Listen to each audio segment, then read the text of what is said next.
The contraction ripped through Zora like a blade forged in hellfire, and somewhere below her window, she heard them cheering for another woman. She gripped the cold metal rails of the hospital bed, her knuckles white as bone, her breath coming in ragged gasps that fogged in the sterile air. The Silvercrest Pack Hospital had always been cold, but tonight it felt like a morgue. All harsh fluorescent lights, gray walls, and the sharp scent of antiseptic that couldn't quite mask the smell of her own fear. Another contraction seized her, and Zora bit down on her lip hard enough to taste copper. The nurse standing at the foot of the bed didn't look up from her clipboard, hadn't looked at Zora once since wheeling her into this room 4 hours ago. Everyone knew. The thought circled through Zora's mind like a vulture waiting for carrion. Everyone in the pack had known for weeks what was coming, and no one had told her. No one had warned the pregnant Omega that her mate was planning to replace her. "Push," the nurse said flatly. "You're fully dilated." Through the window, music swelled, a full orchestra, the kind reserved for pack ceremonies. Zora had helped plan that ceremony 6 months ago, back when she'd still believed she would be standing beside Aiden as his Luna, presenting their daughter to the pack. Now, she was alone in a freezing delivery room while her mate celebrated with another woman. "I need," Zora gasped as another wave of pain crashed over her. "I need Aiden. Please. The baby is coming and I need my mate." The nurse's expression flickered, something that might have been pity, quickly smothered. "Alpha Aiden is occupied with the Luna ceremony. Push, now." Luna ceremony. The words landed like silver bullets in Zora's chest. She'd known, on some level, had felt the mate bond between them growing thin and brittle over the past months, had noticed Aiden's increasing absences, his cold indifference when he bothered to come home at all. But she'd told herself it was stress, politics, the pressures of being alpha of a mid-tier pack trying to climb the ranks. She'd been so stupid. The speaker system crackled to life, and Aiden's voice filled the room, warm and confident in a way he hadn't sounded with her in months. "It is my honor and privilege to present to you Silvercrest's new Luna, Ilara Ashworth." The pack erupted in howls of approval. Through the mate bond, Zora felt Aiden's satisfaction, his desire, his complete and utter contentment as he marked another woman's neck. The bond between them writhed and convulsed, poisoned by his betrayal, and Zora screamed. "Push!" the nurse commanded. Zora pushed, not because she wanted to obey, but because her body gave her no choice. The baby was coming whether the world was ending or not, whether her heart was shattering into 1,000 pieces or not, whether her mate was claiming another woman or not. The pain of labor tangled with the agony of the bond until Zora couldn't tell where. One ended, and the other began. She pushed and screamed and pushed again, and through it all, the celebration continued below. Champagne corks popping, glasses clinking, her replacement being showered with congratulations. Then, cutting through everything else, came a new sound. A baby's cry, thin and fierce and absolutely perfect. "It's a girl," the nurse said, and for just a moment, her professional mask slipped to reveal something almost human. She placed the tiny, blood-slicked infant on Zora's chest, and the world contracted to that single point of contact. Zora's daughter. Her, Aria. The name came unbidden, as natural as breathing. Aria, because even in the darkest night, new stars were born. Zora cradled her daughter against her heart and felt something fundamental shift inside her.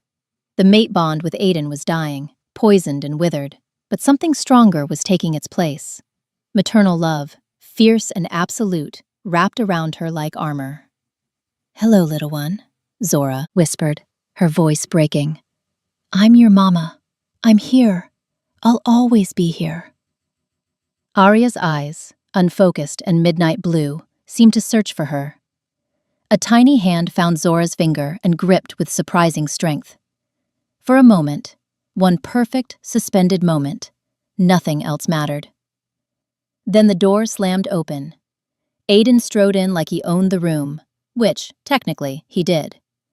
He was devastating as always, tall and golden-haired, with amber eyes that had once looked at Zora like she was his entire world.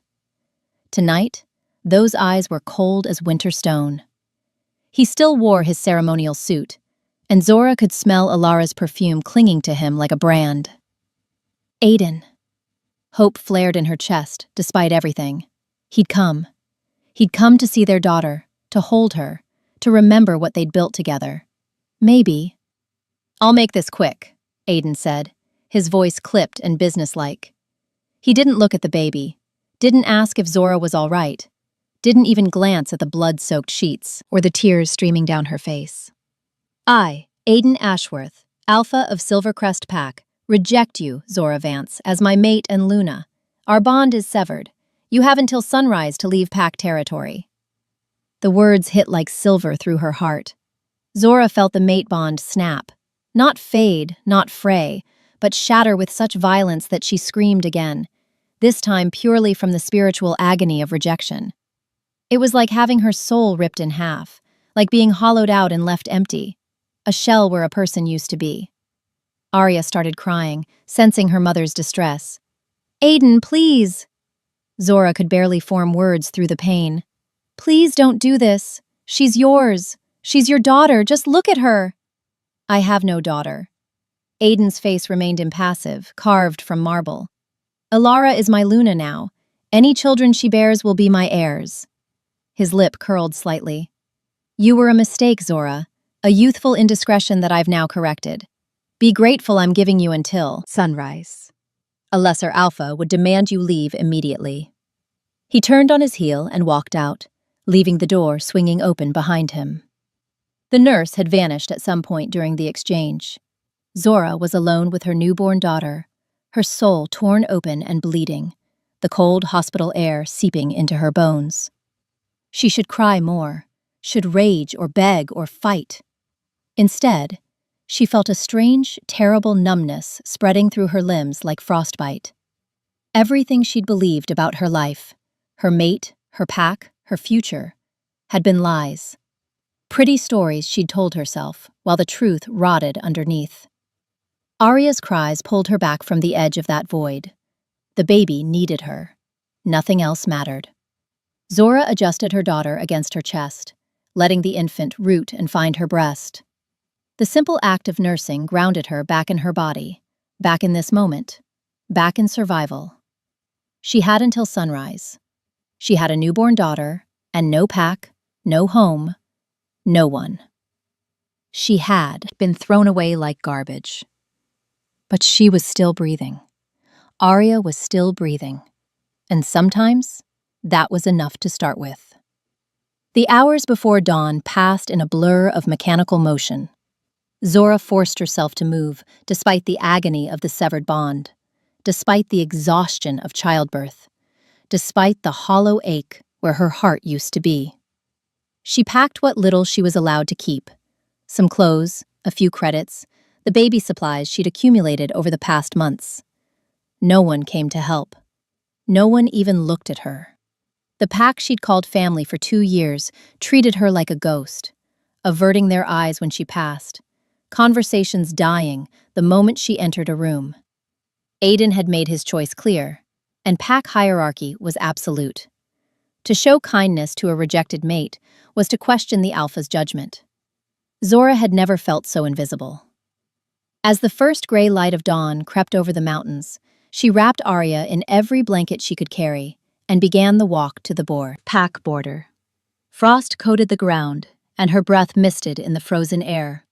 November in the Northern Territories was brutal, and she had nothing but a worn coat and determination to keep them warm.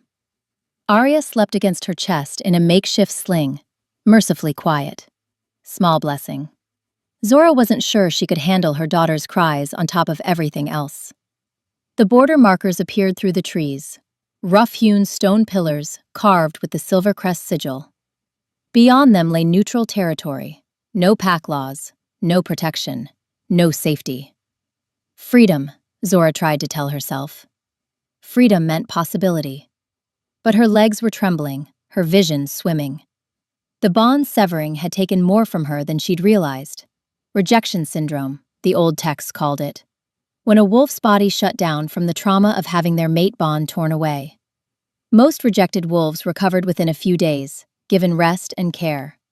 Zora had neither. She stumbled, caught herself against a tree. Arya stirred and made a small sound of protest. "Just a little further," Zora whispered, though she wasn't sure she believed it. "We just have to make it past the border, and then—" Her knees buckled. She went down hard, managing to twist at the last moment to protect Arya from the impact. The frozen ground embraced her with cold fingers, seeping through her clothes, inviting her to rest, to sleep, to let go. Just for a moment, she thought. Just close my eyes for a moment. Arya's cry cut through the seductive pull of hypothermia. Zora forced her eyes open, forced her arms to cradle her daughter closer. But she couldn't make her legs work anymore, couldn't make herself stand. She was going to die here, at the border, with her infant daughter, rejected and forgotten. "I'm sorry, Arya," she breathed, darkness creeping into the edges of her vision. "I'm so sorry. I tried to be enough." Voices echoed in the distance, footsteps crunching through frost. Border Patrol, she thought, dimly. They'd make sure she crossed fully out of pack territory before leaving her to her fate. Standard protocol for rejected mates.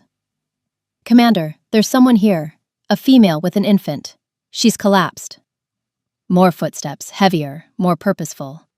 Then a presence swept over her like a tidal wave. Massive, ancient, powerful beyond anything Zora had ever felt. Her wolf, wounded and withdrawn since the rejection, suddenly lifted its head and whimpered. Not in fear, in recognition. Hands touched her shoulders, carefully turning her, and even through her coat, even through her dying numbness, that touch sent electricity racing through her body. Every nerve ending came alive. The hollow ache in her chest didn't disappear, but something else bloomed alongside it. Something golden and warm and absolutely overwhelming. Zora's eyes fluttered open. A face filled her vision, striking and severe. Sharp cheekbones, a strong jaw, ice blue eyes that held centuries of knowledge and power. Dark. Hair fell across his forehead as he leaned over her, and the moment their gazes locked, the world exploded. Golden fire erupted between them, visible even to her failing vision. A mate bond, not like the pale shadow she'd shared with Aiden, but something primal and absolute, slammed into place with the force of destiny itself. It threaded through her chest, wrapped around her shattered heart, and sang with a rightness that defied everything Zora thought she knew about bonds. "Mine," the man growled, his voice reverberating with power. His eyes widened, shock breaking through his regal composure. "You're mine." Zora tried to speak, tried to ask what was happening, who he was, why she felt like she'd finally come home after a lifetime of wandering. But the darkness was pulling her under again. "She's hypothermic," someone said urgently. "And the baby." "Both of them now. My personal physician, my private chambers. Move." The man's voice cracked like thunder, absolute command that brooked no argument. "She is my fated mate. She is under my protection. Anyone who has harmed her will answer to me personally." Zora felt herself being lifted with impossible gentleness, felt Arya secured against her chest, felt warmth beginning to seep back into her frozen limbs. Through the new bond, she sensed the man's fury, not at her, but at whoever had driven her to this point. Rage so vast it could level mountains, but also tenderness, wonder, a joy so profound it brought tears to eyes that hadn't cried in centuries. "Hold on, little wolf," he murmured against her hair. "I've waited 300 years for you. Just hold on." The last thing Zora registered before consciousness fled was his heartbeat against her cheek, steady and strong, and safe. For the first time in longer than she could remember, she felt safe. Consciousness returned in fragments, warmth, softness, the scent of pine and something darker, wilder, earth after rain, winter wind, and something purely male that made her wolf stir for the first time since the rejection. Zora's eyes fluttered open to find herself in an enormous bed, draped in deep blue silk, a fireplace crackling across the room. windows revealing a view of snow-capped mountains she didn't recognize. This wasn't Silvercrest territory. This wasn't anywhere she'd ever been. Memory crashed back. The collapse, the man, the impossible bond that had snapped into place. Her hand flew to her chest, searching for the connection, and found it there, golden and warm and thrumming with life, so different from the toxic thread that had bound her to Aiden. "Arya," she gasped, sitting up too quickly. The room spun, but panic overrode dizziness. "Where's my daughter?" "Safe," a deep voice came from across the room. Zora's head snapped toward the sound, and her breath caught. The man from the border sat in a leather chair near the fireplace, her daughter cradled expertly in his arms. Arya was awake and content, her tiny hand wrapped around his finger while he held a bottle at the perfect angle. The sight struck Zora with such unexpected tenderness that tears sprang to her eyes. He was devastating in the firelight, all sharp angles and restrained power, his ice-blue eyes ancient and knowing. But the way he looked at Arya held such careful gentleness that it made Zora's chest ache. "You've been unconscious for 6 hours," he said, his voice pitched low to avoid startling the baby.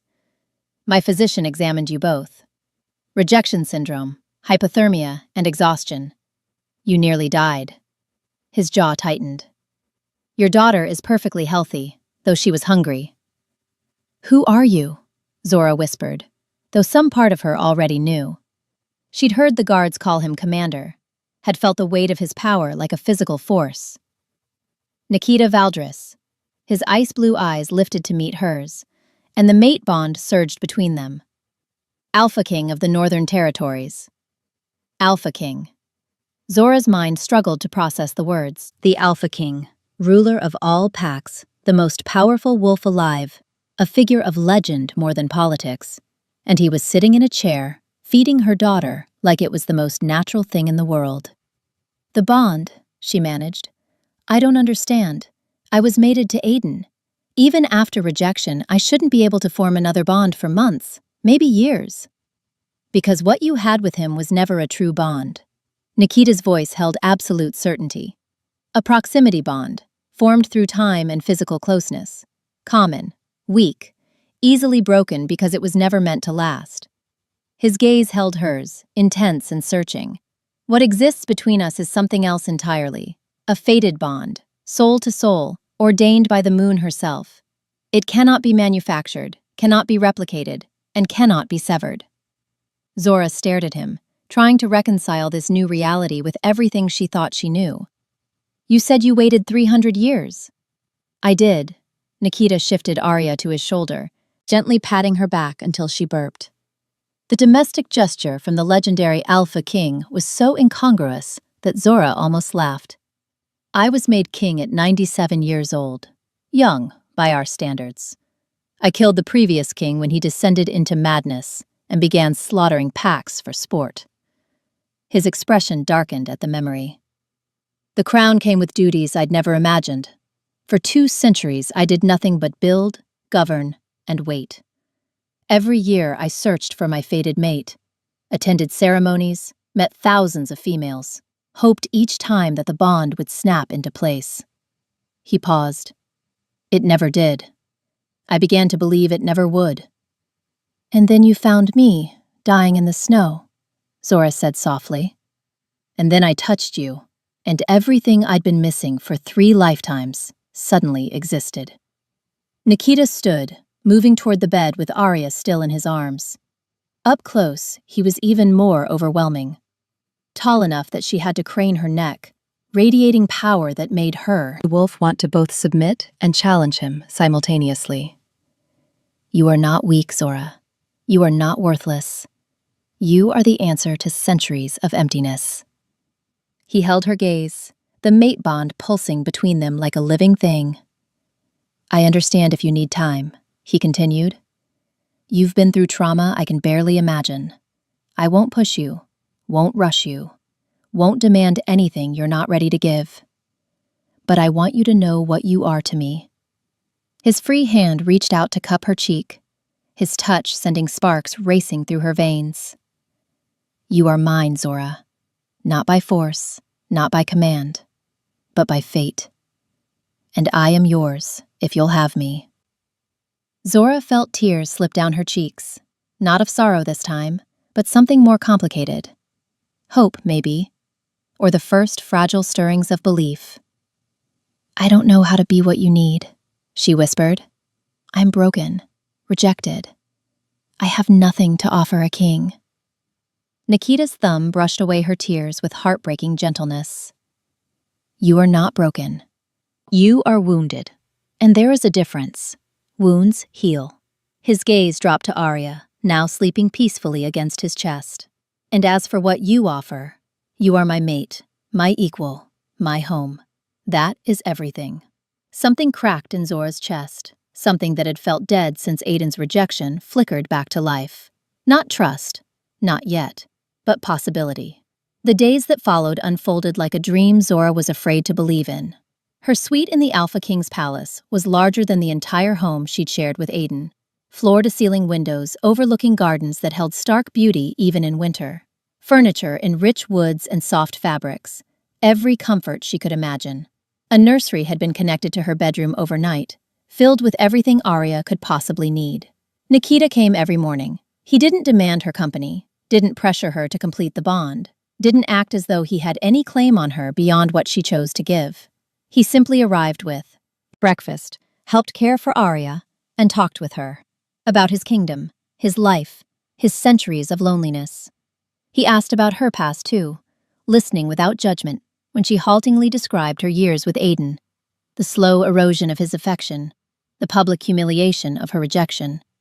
Each time she shared something painful, his jaw would tighten and his eyes would flash gold with barely suppressed rage. But he never directed that anger at her, only at the male who had hurt her. I want to kill him, Nikita admitted one evening, watching Zora nurse Arya by the fire. His voice was casual, as though discussing the weather. I want to tear out his throat and mount his head on a pike outside my walls, as a warning to anyone who would dare harm what's mine. Zora should have been disturbed by the violence in his words. Instead, she felt something warm unfurl in her chest. That might cause diplomatic problems. I'm the Alpha King. I am diplomacy. But his lips quirked in what might have been a smile. I'll restrain myself. For now. On the 5th day, he asked permission to formally adopt Arya. They were in Zora's sitting room, Arya asleep in Nikita's arms. He held her every chance he got, as though making up for every moment she'd been without a father's protection. The request came without preamble, his ice-blue eyes serious and intent. I want to claim her as my daughter, give her my name, my protection, make her a princess of the realm. He paused. I know I'm not her biological father. I know this might be too fast, but I look at her, and all I see is mine. Zora's throat closed with emotion. Why? She's not your blood. You barely know her. She is yours. That makes her mine. Nikita's voice held absolute conviction. Her biological father threw her away like she was nothing. I want to spend the rest of her life proving how wrong he was. I want her to grow up knowing she is loved, protected, valued beyond measure. His hand cupped Arya's head with heartbreaking tenderness. I want to be your father, Zora, if you'll let me. The word escaped before Zora could stop it. Yes. Nikita's smile transformed his severe face into something almost boyish. He reached into his jacket and produced a document. Formal adoption papers, the royal seal already affixed. You already had them prepared, Zora realized. I had them prepared the first night. I've been carrying them with me ever since, waiting for the right moment. He offered her a pen. I didn't want to pressure you, but I also didn't want to wait a single moment longer than necessary once you agreed. Zora signed. Nikita signed. And just like that, Arya became Princess Arya Valdris, heir to the Northern Territories, daughter of the Alpha King. When Nikita looked up from the document, his eyes glistened with something Zora had never expected to see on the face of a legendary warrior king. Thank you, he said roughly. Thank you for letting me have this. It was in that moment, watching the most powerful wolf alive cry over the gift of fatherhood, that Zora felt her walls begin to crumble. Maybe, she thought, Maybe this could be real. The attack came on a crystalline winter morning. They were walking in the palace gardens, Arya bundled warmly against Zora's chest, Nikita at her side. The bond between them had grown stronger over the past week, golden threads deepening into something that felt increasingly permanent. Zora had begun to lean into it, to trust it, to believe that maybe fate had given her something beautiful after taking so much. She was mid-sentence when Nikita suddenly went rigid, his entire body tensing like a predator scenting danger. "Get down," he commanded, already moving to cover her with his body. The arrow whistled through the space where Zora's head had been a heartbeat before. Its silver tip gleamed with something oily. Poison, her mind registered. It embedded itself in a garden statue with a solid thunk. Chaos erupted. More arrows came from multiple directions, a coordinated assault. Palace guards converged, shouting orders, but Nikita was already moving, his body between Zora and every possible angle of attack. His eyes blazed gold, his wolf rising to the surface. "The nursery tower," he commanded, his voice cracking with authority. "Get her there now. Triple guard. No one enters without my direct order." "But you—" "I can survive a poisoned arrow." His hands gripped her shoulders, fierce and desperate. "You cannot. Go." Guards surrounded her, hurrying her toward the palace. Zora looked back and saw Nikita catching an arrow out of midair, crushing it in his fist, his entire form radiating lethal rage. More arrows found their marks, one in his shoulder, another grazing his arm, but he didn't falter. Then she caught a scent on the wind that turned her blood to ice. Aiden. Her ex-mate was here. "Nikita!" she screamed, but the guards were already pulling her inside, through corridors that became increasingly secure, through doors sealed with magical wards. They ended in a fortified chamber deep in the palace's heart, designed for exactly this kind of emergency. Zora clutched Arya to her chest, her body shaking, her mind racing. Why was Aiden here? He'd rejected her. He'd thrown her away. Why would he attack her now, unless— The door opened, and Nikita strode in, his shoulder already bandaged, blood seeping through the gauze. He crossed directly to her, his hands framing her face, his eyes scanning her frantically. "Are you hurt? Did any arrows come close?" "No, I'm fine, but you're wounded." "Already healing." He dismissed his injuries as though they were nothing, his entire focus on her. "Zora, we caught one of the attackers." He confirmed Aiden ordered the assault. "Why?" Zora shook her head, unable to process it. "He rejected me. He has Alara. Why would he—" "Because you're not just my mate, Zora." Nikita's expression was grave. "You're the fulfillment of an ancient prophecy." "What?" "Your bloodline, your mother's bloodline, carries silver wolf heritage. It's been dormant for generations, but when our bond completes, it will awaken." His hands tightened on her face. "Silver wolves are healers of corruption, uniters of packs, queens who bring peace to chaos. Damian Volkov, the vampire who rules the Shadow Territories, has been searching for silver wolves for centuries, to control them or destroy them. He's allied with Aiden. They want to either capture you before your awakening or kill you to prevent it." Zora stared at him, the words refusing to make sense. "I'm just an Omega. I don't have any powers." "You do. You just haven't awakened them yet." Nikita's thumb brushed across her cheekbone. "Your mother had them too. That's why she was killed when you were young. The pack that raised you didn't know your heritage, or they would have protected you better." His jaw clenched. "Aiden knew. That's why he mated you in the first place. He'd heard rumors of your bloodline and wanted to control it. When Alara's father offered a better political alliance, he chose power over prophecy, never realizing what he was truly discarding."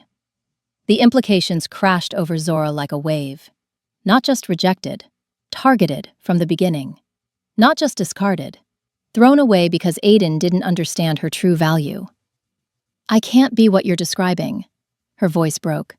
"I can't be some legendary queen. I'm not strong enough." "You walked through snow for hours with a newborn to protect her." Nikita's voice was fierce. "You survived a rejection that would have killed most wolves. You chose to keep living when everything in you wanted to die." He pressed his forehead to hers. You are exactly strong enough, Zora. You just don't know it yet. Arya stirred in her arms, making a soft sound. The baby's eyes opened, and Zora gasped. They had changed. Still blue, but now shot through with silver. Her daughter's heritage awakening in response to the bond, to the danger, to destiny calling. The bond between us is incomplete, Nikita said quietly. It's protecting you partially, but leaving us both vulnerable to dark magic. Damien and Aiden know this. That's why they're attacking now, before we fully unite. He pulled back enough to look at her. I won't push you. I won't rush you. But I need you to understand the stakes. Zora looked at her daughter, her silver-eyed daughter, her princess, her reason for surviving. Then at Nikita, this ancient king who'd waited centuries for her, who'd claimed her child as his own, who'd shielded her with his body, and would clearly die before letting anyone hurt her. The choice crystallized with sudden clarity. Tonight, she said. We complete the bond tonight. Nikita's eyes widened. Zora, you don't have to. I know. That's why I'm choosing to. She held his gaze, letting him see her determination. I'm done being afraid. Done being passive. Done letting other people decide my fate. Her voice strengthened. I choose you, Nikita. I choose us. I choose to face this together. The smile that transformed his face was beautiful and terrible.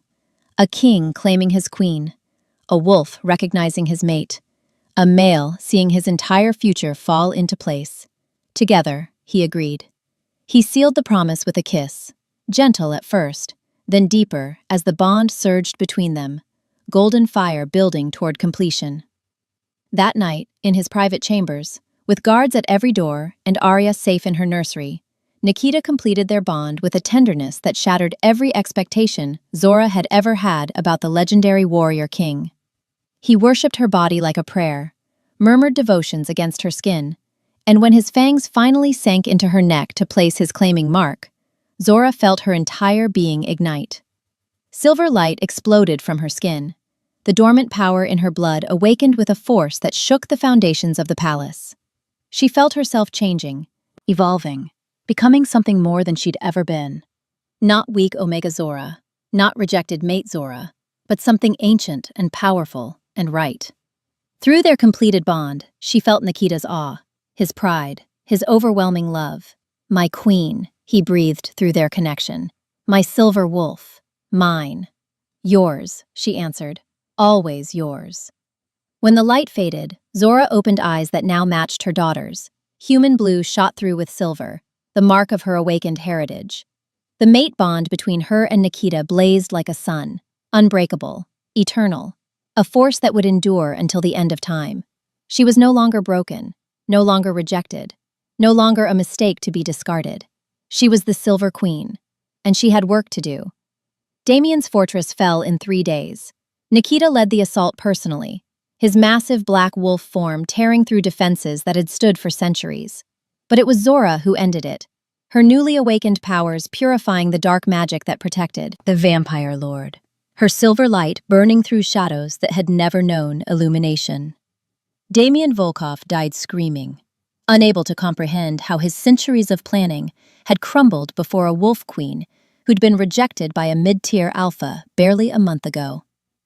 Aiden they found in the dungeons, trying to negotiate his way out.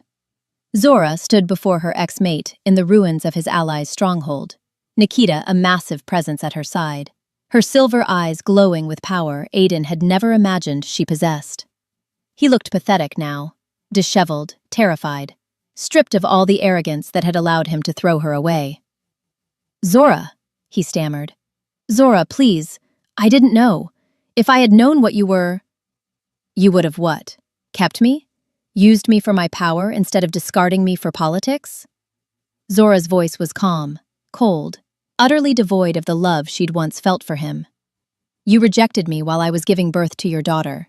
You threw us out to die in the snow. You tried to have me killed when you realized your mistake. I can explain. I don't need your explanations. Zora stepped forward, and Aiden flinched back from her glow.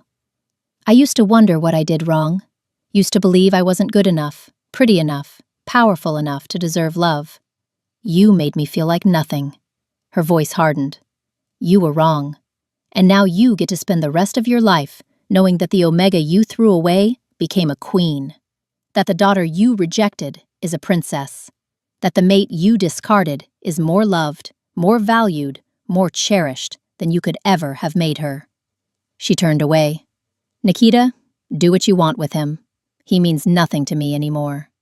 She walked out without looking back, head high, silver light trailing in her wake. Behind her, she heard Nikita's growl, low and satisfied and utterly lethal. You heard my queen. She says you mean nothing. A pause, rich with dark promise. Unfortunately for you, what you did to her means everything to me. Zora didn't stay to watch. She didn't need to. Some vengeances were better left to kings. The coronation took place on the winter solstice, the longest night of the year, giving way to the return of light. Zora stood in the great hall of Nikita's palace, dressed in silver and white, her daughter in her arms. The gathered wolves of a dozen packs watched as the Alpha King himself placed the crown on her head, not as a ceremony of ownership, but of partnership. Two equals ruling together. I present to you, Nikita announced, his voice carrying to every corner of the hall, Queen Zora Valdris, the Silver Queen of the Northern Territories, my fated mate, my partner, my home. The hall erupted in howls of approval. Later, after the ceremony, after the celebration, after Arya had been settled in her nursery with a dozen guards and 2 devoted nursemaids, Zora stood with Nikita on their private balcony, watching the stars wheel overhead. A month ago, I was dying in the snow, she said softly. Rejected, alone, convinced I wasn't worth anything. Nikita pulled her against his chest, his arms wrapping around her like armor. And now? Zora leaned into his warmth, feeling the mate bond pulse between them, golden and eternal, a love she'd never dared to dream of. Now I'm home. She turned in his arms, rising on her toes to kiss him. The Alpha King met her halfway, his hands tangling in her hair, his devotion pouring through their bond. She had been thrown away in a cold delivery room. She had risen as queen in a palace of gold. And the king knelt only for her.